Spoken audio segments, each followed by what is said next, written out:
ஓம் சாய்ராம். அத்தியாயம் 11 இன்னைக்கு நம்ம பார்க்கலாம். அதில் என்னெல்லாம் பற்றி பார்க்கலான்னா, சகுன பிரம்மமாக சாயி, டாக்டர் பண்டித்தின் வழிபாடு, ஹாஜி சித்திக் ஃபால்கே, ஐம்பூதங்களின் மேல் பாபாவின் கட்டுப்பாடு, என்னெல்லாம் பார்க்கலாமா? இந்த அத்தியாயத்தில் பிரம்மத்தின் அவதாரமான, அதாவது சகுன பிரம்மமான சாயியை விளக்குவோம். அவர் எங்கனம் வழிபடப்பட்டார், எங்கனம் அவர் பஞ்சபூதங்களை, அதாவது இயற்கை சக்திகளை கட்டுப்படுத்தினார் என்பதையெல்லாம் நாம் இதில் காணப்போகிறோம். சகுன பிரம்மமாக சாய். கடவுளுக்கு அல்லது பிரம்மத்திற்கு இரண்டு விதமான வழிபாடுகள் உண்டு. ஒன்று அவதரிக்காத நிர்குண வழிபாடு, இரண்டு அவதரித்த சகுன வழிபாடு. இரண்டும் ஒரே பிரம்மத்தை குறித்தாலும் நிர்குணம் உருவமற்றது, சகுனம் உருவமுள்ளது. சிலர் முன்னதையும் சிலர் பின்னதையும் வழிபடுவதை விரும்புகிறார்கள். கீதையில் அத்தியாயம் 12 கூறியதைப் போன்று சகுன பிரம்ம வழிபாடு எளிதானதும் ஆரம்ப காலத்திற்கு உகந்ததும் ஆகும். மனிதனுக்கு உருவம் இருப்பதைப் போன்று, அதாவது உடம்பு, உணர்வுகள் முதலியன, உருவத்துடன் கூடிய கடவுளை வழிபடுவது அவனுக்கு இயற்கையானதும் எளிதும் ஆகிறது. சகுன பிரம்மத்தை சில குறிப்பிட்ட காலக்கூறு வரை வணங்கினாலொழிய நமது அன்பும் பக்தியும் அபிவிருத்தி உறாது. நாம் முன்னேறும்போது அது நம்மை நிர்குண பிரம்மத்தை வழிபட, அதாவது தியானிக்க இட்டு செல்கிறது. எனவே நாம் சகுன வழிபாட்டுடன் ஆரம்பிப்போமாக. உருவம், யாககுண்டம், தீ, ஒளி, சூரியன், நீர், பிராமணர் ஆகிய 7 பொருள்கள் வழிபாட்டுக்குரியவை. எனினும் சத்குருவே இவைகள் எல்லாவற்றை காட்டிலும் உயர்ந்தவர். பற்றின்மையின் அவதாரமும் முழு மனதார்ந்த தமது அடியவர்களின் உறைவிடமுமான சாயியை இத்தருணத்தில் நினைவு கூறுவோமாக. ஓம் சாய்ராம், ஜெய் சாய்ராம், ஜெய் ஜெய் சாய்ராம். அவர் மொழிகளில் நமக்குள்ள நம்பிக்கையே ஆசனமாகும். நமது சங்கல்பமாவது, அதாவது சங்கல்பம் என்பது பூஜையை நாம் ஆரம்பிக்கும் போது சொல்லும் தெளிந்த தீர்மானம். அதில் நமது ஆசைகள் அனைத்தையும் உதறி தள்ளுதலாகும். சிலர் சாயி ஒரு பாகவத பக்தர், அதாவது கடவுளின் அடியவர் என்று கூறுகின்றனர். மற்றும் சிலர் மகாபாகவத், அதாவது பெருமடியவர் என்றும் பகர்கின்றனர். ஆனால் நமக்கு அவர் கடவுளின் அவதாரம் ஆவார். அவர் எல்லையற்ற அளவு மன்னிப்பவராகவும், கோபமற்றவராகவும், நேர்மையாளராகவும், மென்மையாளராகவும், சகிப்புத்தன்மை உடையவராகவும், உவமை கூற முடியாத அளவுக்கு திருப்தியுடையவராகவும் இருந்தார். அவர் உருவம் உள்ளவராக தோன்றினாலும் உண்மையில் உருவமற்றவராகவும், உணர்ச்சி வேகமற்றவராகவும், பற்றற்றவராகவும், அந்தரங்கமாய் சுதந்திரமாகவும் இருந்தார். கங்கை நதி தான் கடலுக்கு செல்லும் வழியில் உஷ்ணத்தால் பாதிக்கப்பட்ட ஜீவராசிகளுக்கு குளிர்ச்சி அளித்து, புது கிளர்ச்சியூட்டி, பயிர்களுக்கும் மரங்களுக்கும் உயிரை அளித்து பலரின் தாகத்தையும் தணிக்கிறது. இதை போன்றே சாயி போன்ற புண்ணிய புருஷர்கள், அதாவது ஆத்மாக்கள் வாழ்ந்து கொண்டிருக்கும் போதே அனைவருக்கும் துயராற்றி ஆறுதல் நல்குகிறார்கள். கிருஷ்ண பரமாத்மாவும் ஞானி எனது ஆத்மா, எனது வாழும் உருவம், நான் அவரே, அவரே எனது தூய வடிவம் என்று கூறியிருக்கிறார். சத்து, சித்து, ஆனந்தம் என அறியப்படும் இந்த விவரிக்க இயலாத ஆற்றல் அல்லது கடவுளின் சக்தியே சீரடியில் சாயி என்னும் ரூபத்தில் அவதரித்தது. ஸ்ருதி, அதாவது தைத்திரிய உபனிஷதம், பிரம்மத்தை ஆனந்தம் என விவரித்திருக்கிறது. இதை நாம் தினந்தோறும் நூல்களில் படிக்கிறோம் அல்லது கேட்கிறோம். ஆனால் இப்பிரம்மத்தை அல்லது பேரானந்தத்தை சீரடியில் பக்த மகாஜனங்கள் அனுபவித்தார்கள். அனைவருக்கும் ஆதாரமான அவருக்கு எவரிடமிருந்தும் எந்த ஆதாரமும் தேவை இருக்கவில்லை. ஒரு சாக்கு துண்டையே எப்போதும் தமக்கு ஆசனமாக கொண்டிருந்தார். பக்தர்களால் அது ஒரு மெல்லிய மெத்தை கொண்டு மூடப்பட்டிருந்தது. அவர் சாய்ந்து கொள்ள முதுகிற்கு ஒரு திண்டும் அவர்களாலேயே வைக்கப்பட்டது. பாபா தமது அடியவர்களின் எண்ணங்களை மதித்தார்.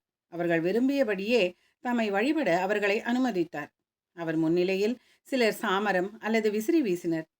சிலர் இசைக்கருவிகள் வாசித்தனர். சிலர் அவரின் கைகளையும் கால்களையும் கழுவினர். இன்னும் சிலர் வெற்றிலைப்பாக்கு மற்றும் பல பொருள்களையும் நைவேத்தியமாக சமர்ப்பித்தனர். சீரடியில் அவர் வாழ்ந்தது போல தோன்றினாலும் அவர் எங்கும் வியாபித்திருந்தார். அவரின் எங்கு நிறை தன்மையை அவருடைய பக்தர்கள் தினந்தோறும் உணர்ந்தார்கள்.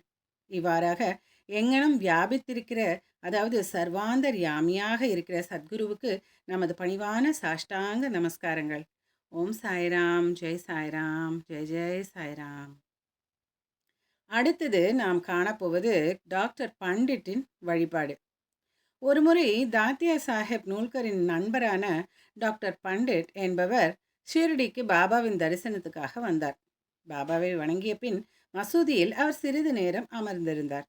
பாபா அவரை தாதாபட் கெல்கரிடம் செல்லுமாறு பணித்தார். தாதாபட்டிடம் அவர் சென்றார். தாதாபட் அவரை நன்கு வரவேற்றார். தாதாபட் பூஜைக்காக தமது வீட்டை விட்டு புறப்பட்டார். அவருடன் டாக்டர் பண்டிட்டும் சென்றார். தாதாபட் பாபாவை வழிபாடு செய்தார். இதுகாரும் எவரும் பாபாவின் நெற்றிக்கு சந்தனம் பூச துணிந்தது இல்லை. மகாசாபதி மட்டுமே பாபாவின் கழுத்தில் சந்தனம் பூசுவது வழக்கம். ஆனால் எளிய மனதுடைய இவ்வடியவரான டாக்டர் பண்டிட் பூஜை பொருட்கள் வைத்திருந்த தாதாபட்டின் பாத்திரத்தை எடுத்து போய் அதிலிருந்து பிசையப்பட்ட சந்தனத்தை எடுத்து திரிபுண்டரா எனப்பட்ட 3 கோடுகளை பாபாவின் நெற்றியில் இட்டார். பாபா எல்லோருக்கும் வியப்பை அளிக்கும் வகையில் ஒரு வார்த்தை கூட கூறாமல் அமைதியாய் இருந்தார்.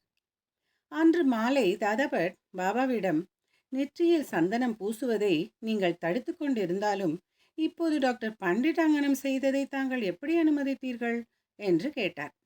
இதற்கு பாபா, டாக்டர் பண்டிட் தம்மை, அதாவது பாபாவை, அவரது குருவான காக்கா புராணிக் என்று அழைக்கப்பட்ட தோபேஸ்வரை சேர்ந்த ரகுநாத் மகாராஜ் என்று நம்பியிருந்ததாகவும், அவர் குருவுக்கு அவர் செய்து கொண்டிருந்ததை போன்றே அவர் தமது நெற்றியிலும் சந்தனம் பூசியதாகவும் தெரிவித்தார். எனவே பாபாவால் தடுக்க இயலவில்லை. டாக்டர் பண்டிட்டிடம் விசாரித்ததில் பாபாவை தனது குரு காக்கா புராணிக் என்று கருதியதாகவும் அதே மாதிரியாகவே அவரை உணர்ந்ததாகவும் கூறினார். எனவே அவர் தனது குருவுக்கு செய்வதை போன்றே திரிபுண்டரத்தை பாபாவின் நெற்றியிலும் இட்டார். பக்தர்கள் விரும்பியவாறே தம்மை வழிபட பாபா அவர்களை அனுமதித்தார். எனினும் சில சமயங்களில் அவர் வினோதமான முறையில் நடந்து கொண்டார். சில சமயங்களில் பூஜை தட்டை தூக்கி எறிந்து சீற்றமே அவதரித்தது போல் நின்றிருப்பார். அப்போது அவரை எவரை அணுக முடியும்? சில சமயங்களில் அவர் பக்தர்களை கடிந்தார். சில சமயங்களில் மெழுகை காட்டிலும் மென்மையாயிருந்தார். சாந்தத்துக்கும் மன்னிப்புக்குமான ஓர் உருவாயிருந்தார். கோபத்தால் அவர் குலுங்குவது போல தோன்றினாலும், அவரது சிவந்த கண்கள் சுற்றி சுற்றி உருண்டாலும், அவர் அந்தரமாக பாசத்தின் தாரையாக, தாயன்பு உடையவராக இருந்தார். உடனே தமது அடியவர்களை கூப்பிட்டு அவர்களிடம் தாம் ஒருபோதும் கோபமாக இருந்ததே இல்லை என கூறி, தாயார் தங்களது குழந்தைகளை உதைத்தார்களானால், கடலானது ஆறுகளை புறக்கணித்ததென்றால் தாமும் அடியவர்களின் நலன்களை அலட்சியம் செய்வேன் எனவும் பகிர்ந்தார்.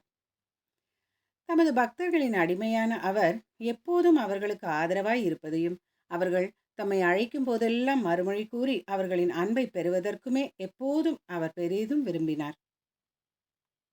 இப்பொழுது நாம் ஹாஜி சித்திக் ஃபால்கே என்பவரை பற்றி காணலாம். பாபா எப்போது ஒரு அடியவரை ஏற்றுக்கொள்வார் என்பதை அறிய முடியாது. அது அவரது இனிய சங்கல்பத்தையே பொறுத்தது. இக்கூற்றுக்கு சித்திக் ஃபால்கேயின் நிகழ்ச்சி ஒரு எடுத்துக்காட்டு. கல்யாணைச் சேர்ந்த சித்திக் ஃபால்கே என்ற ஒரு முகம்மதிய பெருந்தகை மெக்கா மெதினாவுக்கு புனித யாத்திரை செய்துவிட்டு ஷீரடிக்கு வந்தார். வடக்கு நோக்கிய சாவடியில் அவர் வாழ்ந்தார். மசூதியின் திறந்த வெளியில் அவர் அமர்ந்தார். 9 மாதங்கள் பாபா அவரை பொருட்படுத்தவில்லை. அவரை மசூதிக்குள் நுழையவும் அனுமதிக்கவில்லை. ஃபால்கே மிகவும் தேற்றவியலாத நிலையை எழுதி என்ன செய்வதென்று புரியாமல் இருந்தார். யாரே ஒருவர் அவரை ஏமாற்றமடைய வேண்டாம் என்றும், பாபாவின் மிக நெருங்கிய அருகில் உள்ள அடியவரான சாமா, அதாவது மாதவரார் தேஷ்பாண்டேவின் மூலம் பாபாவை அணுக முயற்சிக்கும்படியும் ஆலோசனை கூறினார். சிவபெருமான் அவரது சேவகரும் பக்தருமான நந்தியின் மூலம் அணுகப்படுதலைப் போல சாமாவின் மூலம் பாபா அணுகப்படுதல் வேண்டும் என்றும் கூறினார். ஃபால்கே இந்த யோசனையை விரும்பி சாமாவை தனக்காக மன்றாடி கெஞ்சி கேட்குமாறு வேண்டினார். ஷாமாவும் சம்மதித்து பொருத்தமான ஒரு சந்தர்ப்பத்தில் பாபாவிடம், பாபா, பலர் இம்மசூதிக்குள் தாராளமாய் வந்து தங்கள் தரிசனத்தை பெற்று போகும்போது தாங்கள் ஏன் இந்த முதிர்ந்த ஹாஜியை மசூதிக்குள் நுழைய அனுமதிக்கக்கூடாது? அவரை ஒரு முறை ஆசீர்வதித்தருளாகாதா என்று அவரை பற்றி பேசினார். அதற்கு பாபா, ஷாமா, நீ விஷயங்களையெல்லாம் புரிந்து கொள்ள இயலாத அளவு முதிர்ச்சியற்றவனாய் இருக்கிறாய். ஃபக்கீர், அதாவது அல்லாஹ் அனுமதிக்கவில்லை என்றால் நான் என்ன செய்ய முடியும்? அவரது அருளின்றி யாரே மசூதியில் ஏறவல்லார்? நன்று, அவரிடம் சென்று நாளை பார்வி கிணற்றுக்கு அருகிலுள்ள குறுகிய ஒற்றையடி பாதைக்கு வருவாரா என கேட்டு வா என்றார். சாமா சென்று உடன்பாட்டு வெடியுடன் திரும்பி வந்தார். மீண்டும் அவரிடம் பாபா, எனக்கு 40,000 ரூபாய்களை 4 தவணைகளில் கொடுக்க சம்மதிப்பாரா எனக் கேள் என்றார். சாமா சென்று 40 லட்சம் ரூபாய்கள் கூட தர அவர் சம்மதிப்பதான பதிலுடன் திரும்பி வந்தார். மீண்டும் பாபா, நாங்கள் ஒரு ஆட்டை மசூதியில் வெட்டப் போகிறோம். அவரை அதன் மாமிசம், தொடை, கொட்டை இவைகளில் எது வேண்டும் என கேள் என்று கூறினார். ஹாஜி பாபாவின் கோலம்பாவிலிருந்து, அதாவது மட்பாண்டத்திலிருந்து ஏதாவது ஒரு சிறு துணுக்கை பெற்றுக்கொள்வதிலேயே மகிழ்வதாகவும் சாமா பதில் கொண்டு வந்தார். இதை கேட்டு பாபா உணர்ச்சி வசப்பட்டு தமது கையால் மட்கூஜாக்களையும் கோலம்பாவையும் விட்டெறிந்து விட்டு நேராக ஹாஜியிடம் சென்று தமது கஃப்னியை கைகளால் பிடித்து கொண்டு, ஏன் உன்னை நீயே தற்பெருமைப்படுத்திக்கு உயர்வாக கற்பனை செய்து கொண்டு முதிர்ந்த ஹாஜியை போல் பாவனை செய்து கொண்டிருக்கிறாய்? குரானை நீ இவ்விதமாகத்தான் கற்றுணர்ந்தாயா? நீ உனது மெக்கா தல யாத்திரை குறித்து பெருமை கொள்கிறாய், ஆனால் நீ என்னை அறியவில்லை என்றார். இவ்வாறு கடிந்து கொள்ளப்பட்டதும் ஹாஜி குழப்பமடைந்தார். பாபா பின்னர் மசூதிக்கு சென்று ஒரு கூடை மாம்பழங்களை வாங்கி ஹாஜிக்கு கொடுத்து அனுப்பினார். பின்னர் மீண்டும் ஹாஜி எடுத்துச் சென்று தம் பையிலிருந்து ரூபாய் 55 ஹாஜியின் கைகளில் கொடுத்தார். அதிலிருந்து பாபா ஹாஜியை விரும்பினார். உணவுக்கு அவரை அழைத்தார். பாபா ஹாஜியை விரும்பிய போதெல்லாம் மசூதியினுள் வந்தார். பாபா சில சமயங்களில் அவருக்கு சில ரூபாய்கள் அளித்தார். இவ்வாறாக பாபாவின் தர்பாரில் ஹாஜியும் சேர்க்கப்பட்டார். அடுத்தது பஞ்சபூதங்களின் மேல் பாபாவின் கட்டுப்பாடு எவ்வாறாக இருந்தது என்பதை பார்ப்போம். பஞ்சபூதங்களின் மேல் பாபாவின் ஆணைக்கு ஈண்டு உதாரணமாக 2 நிகழ்ச்சிகளை கூறி இந்த அத்தியாயத்தை முடிப்போம். 1. ஒரு நாள் மாலை நேரத்தில் சீரடியில் பயங்கரமான புயல் வீசியது. கருமேகங்களால் வானம் திரையிடப்பட்டிருந்தது. காற்று பலமாக வீசத் தொடங்கியது. மேகங்கள் கர்ஜித்து மின்னல் பளிச்சிட்டது. மழை வெள்ளமாய் பொழியத் தொடங்கியது. சிறிது நேரத்தில் அவ்விடம் முழுவதும் வெள்ளக்காடாகியது. சீரடியில் இருந்த சர்வ ஜந்துக்களும் பறவைகளும் மிருகங்களும் மனிதர்களும் பயங்கர பீதியடைந்து திரளாக மசூதியில் தஞ்சமடைந்தனர். சீரடியில் பல கிராம தேவதைகள் இருக்கின்றன. ஆனால் அவைகளில் எவையும் அவர்களின் உதவிக்கு வரவில்லை. எனவே அவர்கள் எல்லோரும் தங்களது பக்தியின் பால் பற்று மீதூறும் தங்களது கடவுளான பாபாவை அவர் குறுக்கிட்டு புயலை தணிக்க வேண்டினார். பாபா மிகவும் மனதுருகினார். பாபா மசூதியிலிருந்து வெளிப்போழ்ந்து அதன் விளிம்பில் நின்று பெருத்த இடிமுழக்கம் போன்ற குரலில் புயலை நோக்கி, நிறுத்து, உன் சீற்றத்தை நிறுத்தி அடங்கி இரு என கூறினார். சில நிமிடங்களில் மழை குறைந்து காற்று வீசுவது நின்று புயலும் அடங்கியது.